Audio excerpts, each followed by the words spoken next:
So the good news is most elbow conditions respond really well to non-surgical treatments.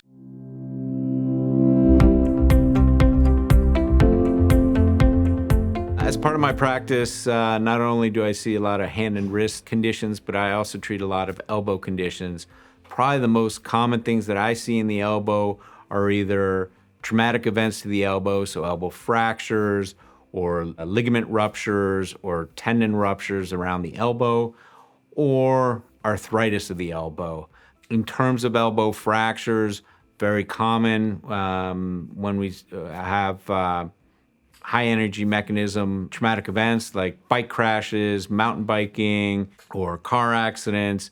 These are things that can oftentimes lead to a fracture around the elbow.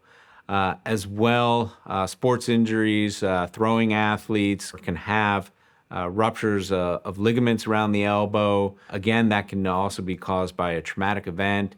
And then tendon ruptures around the elbow, such as a distal biceps tendon rupture, are common conditions that I'll see in the office. As well, elbow arthritis is fairly common as well. Oftentimes, this can be due to old traumatic events or rheumatoid arthritis or other inflammatory conditions that can lead to degeneration of the cartilage around the elbow and can lead to painful, stiff elbow. And these are conditions that I'll oftentimes see in the office. So when you come to the office with an elbow complaint, my job is to figure out where your complaints are coming from. Are these bone and joint issues? Are these tendon and ligament issues? Or are these neurologic in nature? And one of the things that I will do in the office is a thorough physical examination. We'll assess the range of motion of your elbow. We'll assess the stability of your elbow. And I'll also assess all the main nerves that run up and down your arm to really elucidate whether or not your condition is really neurologic in nature, soft tissue in nature, or bone and joint related. Some of the tools that we have at our disposal as well are x-rays. X-rays are really helpful to look at the condition of the joint itself and the bones about the elbow. Oftentimes we can order an MRI, which are really helpful in terms of the soft tissues about the elbow, the ligaments, and the tendons around the elbows.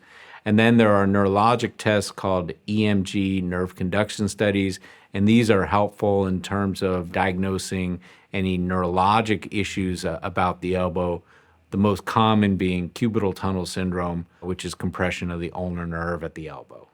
So the good news is most elbow conditions respond really well to non-surgical treatments such as rest, physical therapy, PRP injections, steroid injections.